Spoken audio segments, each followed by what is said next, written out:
الرسول يوقف على طرف الصراط، ما خلانا، ما قال خلاص الحساب بدأ أنا بوقف وكل واحد ياخذ جزاه. الرسول يقول اللهم سلم سلم، اللهم سلم سلم، اللهم أمتي، اللهم أمتي. ثم يمر الناس يشوفهم النبي اللهم سلم اللهم سلم لين يمرون.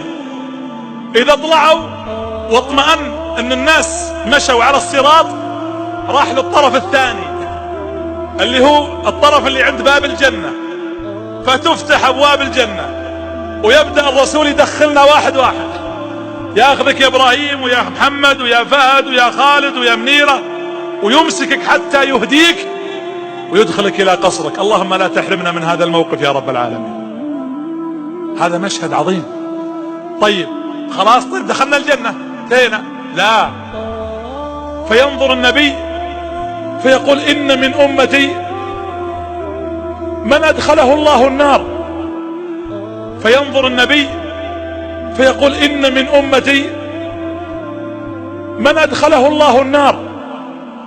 يا رسول الله حتى أهل النار، حتى الذين عصوا؟ إن من أمتي من أدخله الله النار وإني سأشفع عند ربي حتى يرحمهم. يقول النبي عليه الصلاة والسلام فأذهب تحت عرشه وأسجد وأقول يا رب إن من أمتي من أدخلته النار، اللهم إني أستشفعك فيهم. فيقول النبي فيقول الله يا محمد ارفع رأسك، ويحد لي حدا، يعني يحدد لي عدد، ويقول اذهب وأخرجهم من النار. يقول فآتي وأحد الحد وأخرج من أمتي من أخرجهم.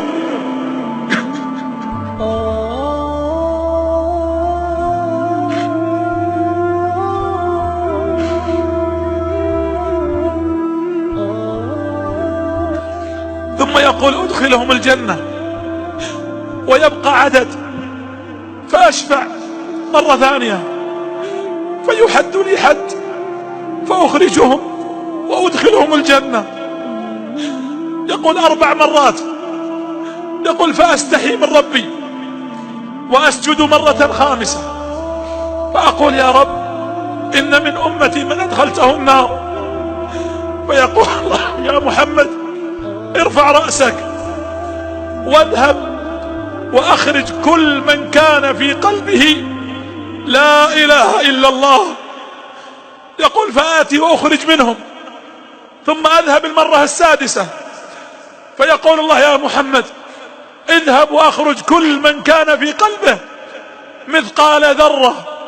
يقول فأذهب حتى يقول الله يا محمد اذهب وأخرج كل من كان في قلبه مثقال حبة من إيمان.